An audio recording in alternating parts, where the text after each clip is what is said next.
But what about passive voice? I've got a lot of options here. Unfortunately, I think all of us will because we're writing about some pretty dire and difficult topics. So I could have gone a lot of different directions here. But I thought the first moment in my letters that was a really clear opportunity for some passive voice was when the family was being taken away from their home in Hollywood and to Manzanar, put on that bus and taken away from their home permanently. So when does my character not have control? That's when we use passive voice. I would say this is the perfect moment for that. The knock on our door came with a giant thump. Outside our stoop, the one where you and Kenji taught me double dutch, remember? Stood the tallest and most muscle bound man you'll ever see, with lapel pins lining his perfectly ironed tan uniform. Army hat looked like the top half of Saturn, and a massive rifle on his right shoulder, like one of those pops used in the German trenches. So here, this might sound familiar. I wrote this when we were back at school together about the rising action in letter one when my character is taken away. Now is my opportunity to formulate a sentence in the structure of passive voice. Remember, in passive voice, the action comes before the person, it comes before the person doing it or the subject. So it's flipped from active voice. So in highlight here, you can see that example. Our whole community was being escorted by these intimidating soldiers.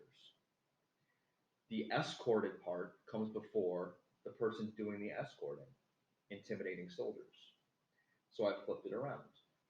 You can see that most of the time in passive voice, you're going to have the past tense version of to be. In this case, uh, was being escorted. In the next sentence, was snagged.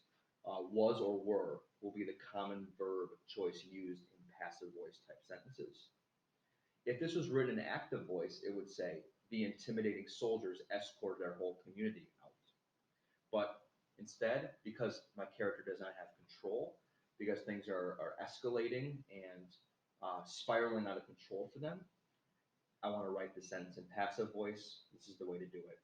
That escort or that action comes before the person doing the escorting, or the group of people, in this case, the soldiers.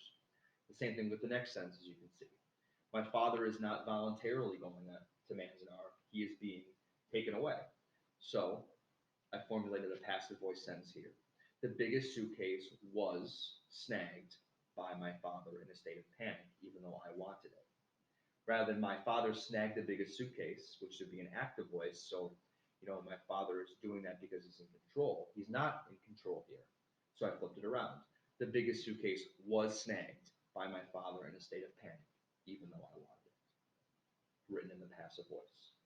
So your steps here, one is your character not have control, and look for sentences either you can manipulate and change around to be in passive voice, or you can add in that are brand new that are written in passive voice.